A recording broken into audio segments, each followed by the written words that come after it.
উনি অনেক জোরে চিৎকার দিয়ে আমাকে জড়িয়ে ধরলেন দৌড়ে এসে। হঠাৎ ওনার এরকম কাণ্ড দেখে আমি অনেকটা ভয় পেয়ে গেছি। কি হয়েছে, আপনি এরকম কাণ্ড করলেন কেন? আমার মনে হচ্ছিল আমার পিছনে পিছনে কেউ আসতেছে, তাই ভয় পেয়ে গেছি। কই, পেছনে তো কেউ নেই, তাহলে আপনি পেছনে কে আসবে? আমি জানি না, আমার না খুব ভয় করতেছে। আমাকে কোলে নাও। কি? আমি আপনাকে কোলে নিব? এটা কি আদৌ সম্ভব? আমি জানি না, আমার এখন খুব ভয় করছে। তুমি আমাকে কোলে নিবা এটাই জানি। দেখুন, একদম বাচ্চাদের মতো সাজার চেষ্টা করো না। চুপচাপ দাঁড়িয়ে থাকুন আর আমার সাথে হাঁটতে থাকুন। এখন বাসায় যাব। না না, আমাকে কোলে নাও, নয়তো আমাকে ভূত বা পেতনি নিয়ে যাবে। ওকে, আপনার যা খুশি করতে থাকেন, আমি এই যে চললাম। প্লিজ, না না, ভুলেও এরকমটা করো না, তাহলে আমি শেষ। দেখেন, এরকম পাগলামো না করে চলেন বাসায় যাই, সন্ধ্যা হয়ে যাচ্ছে। ওকে, কি আর করার। তুমি যেহেতু আমাকে কোলে নিবে না, তাহলে আমি তোমাকে কোলে করে দেই। কথাটা বলে উনি আমাকে কোলে নিলেন। এসব কি হচ্ছে? এটা গ্রাম, শহর না, লোকে দেখলে কি ভাববে? লোকের কথায় আমি কখনো কান দেই না। আপনাকে তো আমি কান দিতে বলিনি। আপনি আমাকে নামিয়ে দেন, আমি হেঁটে যেতে পারবো। আমি জানি তুমি হেঁটে যেতে পারবে, কিন্তু আমার যে সমস্যা হবে। আজব তো, আমি হেঁটে গেলে আপনার আবার কি সমস্যা হবে? তাহলে তো আমি তোমার সাথে রোম্যান্স করতে পারবো না। কি খারাপ লোক কোথাকার! আমাকে নামিয়ে দেন। দেখো, এরকম ছটফট করে কোনো লাভ হবে না। আপনি আমাকে নামিয়ে দেন, না হলে আমি... এখন কি তুমি নিজ দায়িত্বে তোমার মুখটা বন্ধ করবে, নাকি আমি বন্ধ করে দেব?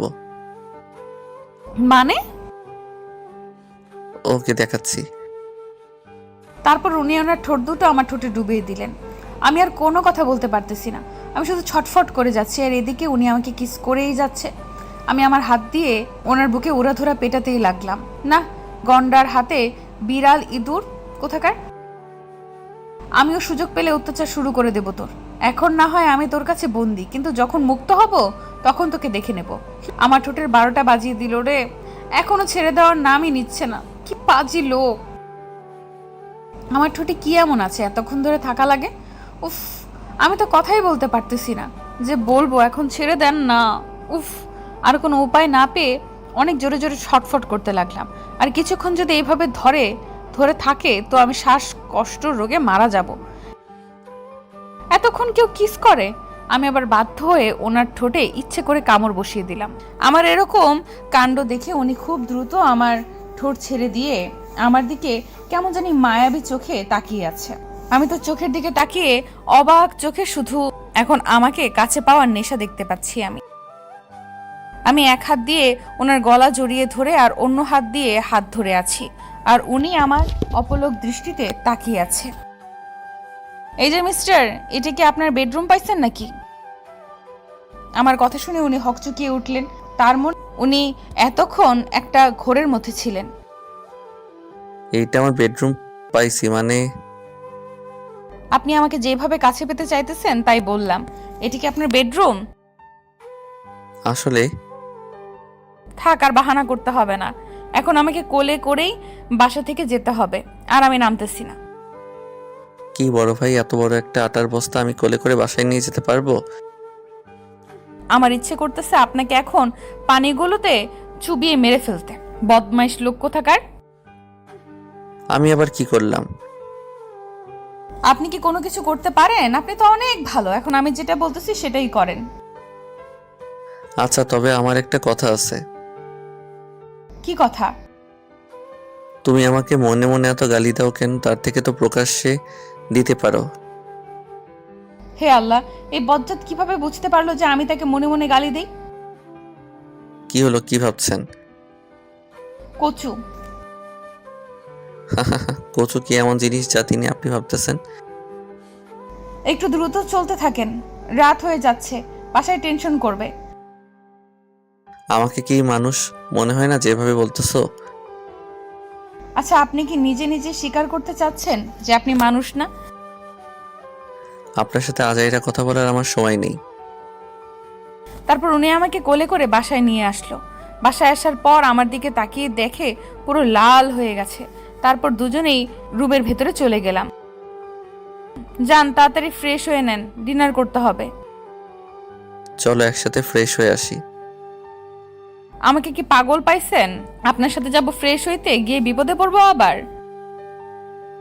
আরে আমার সাথে গিয়ে বিপদে পড়বে মানে? সেটা পাঠক পাঠিকারাই ভালো জানে কেন বিপদে পড়বো। আর আপনি লোকটা কেমন বেহায়া। আচ্ছা, আমি যদি এমন বেহায় না হতাম তাহলে তো তুমি এত আদর পাইতে না। তখন তো সবাইকে বলে বেড়াতে যে তোমার জামাইটা একদম আনরোমান্টিক। সবাইকে বলে বেড়াতে তোমাকে একটু আদর করে না। হয়েছে, আপনাকে আর লেকচার দিতে হবে না। একটু তাড়াতাড়ি ফ্রেশ হয়ে বেরিয়ে আসেন। তারপর উনি ফ্রেশ হয়ে বেরিয়ে আসার পর আমি নিজেও ফ্রেশ হয়ে বাইরে আসলাম। এসে দেখি উনি বিছানার উপর বসে আছেন, পা দুটো ঝুলিয়ে, আর নিজের হাত দুটো নাড়াচাড়া করতেছে। কি হলো, ব্যথা করতেছে কি হাত? না, এমনিতেই। আচ্ছা চলেন তাহলে ডিনার করে আসি। তারপর সবার সাথে গিয়ে ডিনার করলাম। অনেক মজা হলো ডিনার করার সময়। ডিনার করার শেষে আমি রুমে চলে আসলাম। উনি একটু পর রুমে আসলেন। আমি বিছানার উপর বসে আছি, পা দুটো দুলিয়ে গুনগুন করে গান গাইতেছি। উনি রুমে এসে আমাকে পেছন থেকে জড়িয়ে ধরলেন। আপনার মাথায় কি সবসময় এগুলোই চলে? আমি আবার কি করলাম?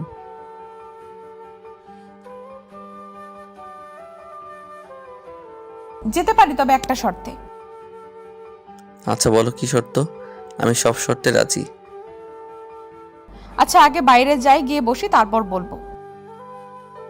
তারপর দুজনে বাসা থেকে বেরিয়ে খোলা মাঠে চলে গেলাম। গিয়ে একটা গাছের নিচে বসে পড়লাম। আকাশে হালকা মেঘ দেখা যাচ্ছে চাঁদের আলোয়। পুরো গ্রামটা উজ্জ্বল হয়ে আছে। পরিবেশটা অনেক সুন্দর লাগতেছে। দেখো চারটা কেমন লুকোচুরি খেলতেছে। একবার মেঘের আড়ালে চলে যাচ্ছে, তো একবার বেরিয়ে আসতেছে। আমি ওনার কোলে মাথা রেখে শুয়ে পড়লাম। কি হলো, তোমার খারাপ লাগছে নাকি? না, অনেক ভালো লাগতেছে। আর আমরা এইভাবে থাকতে অনেক ইচ্ছে ছিল। আজকে সেটা পূরণ করার জন্য ধন্যবাদ। উনি কিছু না বলে ওনার ঠোঁট দুটো দ্বারা আমার কপালে একটা স্পর্শ করে দিলেন। আমিও চরম সুখে চোখ দুটো বন্ধ করে নিলাম। এই অনুভূতিটা যে কতটা আনন্দদায়ক সেটা আমি কাউকে বলে বোঝাতে পারবো না। আমি চাঁদ দেখতে দেখতে কখন যে ঘুমিয়ে গেছি সেটা নিজেও জানি না। সকালে যখন আমার ঘুম ভাঙলো, নিজেকে আমি রুমে আবিষ্কার করলাম। পাশে তাকিয়ে দেখে ওনা ছোট বাচ্চাদের মতো ঘুমিয়ে আছে। কি সুন্দর লাগতেছে তাকে। কিন্তু যখন ঘুম ভেঙে যাবে তখন বজ্জাতের হাড্ডিদের মতন দেখা যাবে। নিজের শরীরের দিকে চোখ পড়তেই দেখলাম সব কিছু কেমন এলোমেলো হয়ে আছে। আমি যখন ঘুমিয়ে পড়ি তখন আমার শরীরের কিছুই ঠিক থাকে না। আজও তার ব্যতিক্রম নয়। বিছানা থেকে নেমে ওয়াশরুমে চলে গেলাম।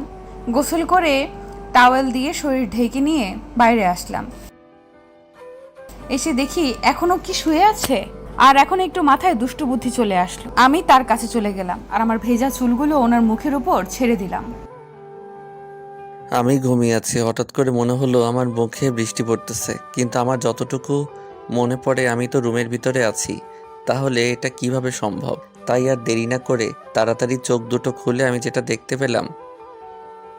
দেখলাম আমার সামনে একটা পরী দাঁড়িয়ে আছে। সেই পরী তার চুলগুলো আমার মুখের উপর ছেড়ে দিয়েছে। ফর্সা গায়ে পানির ফোঁটাগুলো কি নিখুঁতভাবে আটকে আছে। আমার হিংসা হচ্ছে। এইভাবে আটকে থাকার কি আছে? পানির ফোঁটাগুলো যেন আমার পরীটার সৌন্দর্য দ্বিগুণ করে দিয়েছে। টাওয়েলটা দিয়ে বুক থেকে হাঁটু পর্যন্ত ঢেকে রেখেছে। আমি এক দৃষ্টিতে আমার পরীটার দিকে তাকিয়ে আছি। এ যেন তার অন্যরকম একটা রূপ। কি হলো, কি ভাবতেছেন? আর এভাবে তাকিয়ে আছেন কেন? সেটা তোমার না জানলেও চলবে। তুমি যেভাবে আছো ঠিক সেইভাবেই থাকো। আচ্ছা, যেটাই হোক, কিন্তু আপনি এখন উঠেন, উঠে গোসল করে আসেন।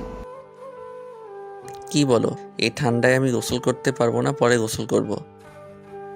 কি, এখনই গোসল করতে যাবেন? আর কোনো কথা চলবে না। উনি কোনো কথা না বলে আমার হাত ধরে টান দিয়ে বিছানার উপর শুইয়ে দিলেন। আর আমার উপর উনি শুয়ে পড়লেন।